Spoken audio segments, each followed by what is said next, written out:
सास के ताने और बहू के बहाने। नई बहू की एंट्री। गांव के मशहूर चौधरी परिवार में आज बड़ी हलचल थी। बड़े बेटे राजीव की शादी हो चुकी थी और नई बहू नेहा पहली बार ससुराल आई थी। पूरे घर में रौनक थी, लेकिन नेहा के मन में थोड़ा डर भी था, क्योंकि उसकी सास कमला देवी अपनी तीखी जुबान और तानों के लिए पूरे मोहल्ले में मशहूर थीं। जब नेहा ने घर की दहलीज पर कदम रखा, तो कमला देवी ने प्यार से आरती उतारी, लेकिन अंदर ही अंदर सोच रही थीं, देखते हैं कितनी समझदार बहू है। पहला ताना और पहला बहाना। शादी के बाद अगली सुबह नेहा ने सोचा कि अपनी सास को खुश करने के लिए खुद ही चाय बना दे। वह धीरे धीरे किचन में गई और चाय बना लाई। जैसे ही कमला देवी ने पहला घूंट लिया, उनके चेहरे पर शिकन आ गई। अरे बहू, ये चाय है या उबला हुआ पानी? जरा भी स्वाद नहीं, कमला देवी ने ताना मारा।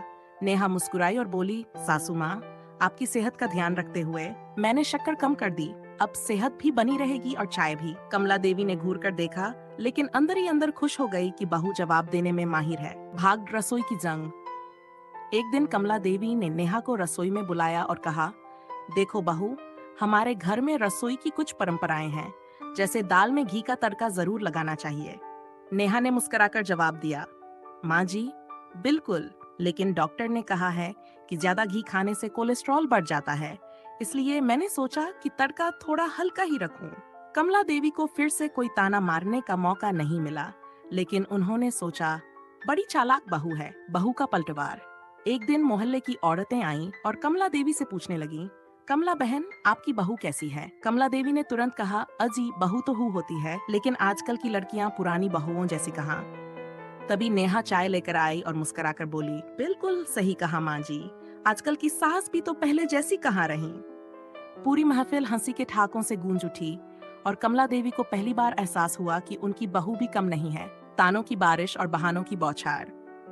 हर दिन कमला देवी कोई न कोई ताना मारती और नेहा हर बार एक प्यारा बहाना बना देती। बहू, तुम हमेशा मोबाइल में लगी रहती हो, हमारी जमाने की लड़कियां सारा घर संभालती थीं। सासू माँ, मैं तो ऑनलाइन कुकिंग क्लास देख रही थी, ताकि आपको नए नए व्यंजन बनाकर खिला सकूं। घर में काम करना भी कोई सिखाने की चीज है। बिल्कुल माँ जी, सीखने की कोई उम्र नहीं होती, इसलिए मैं आपसे हर दिन कुछ नया सीखने की कोशिश कर रही हूँ। सास बहू की दोस्ती। धीरे धीरे कमला देवी को एहसास होने लगा कि उनकी बहू सिर्फ चालाक नहीं, समझदार भी है। नेहा ने उनकी हर बात का जवाब तो दिया, लेकिन कभी भी मर्यादा नहीं लांगी। एक दिन नेहा ने कमला देवी से कहा, माँ जी, मैं आपके तानों के बिना रह नहीं सकती और आप मेरे बहानों के बिना।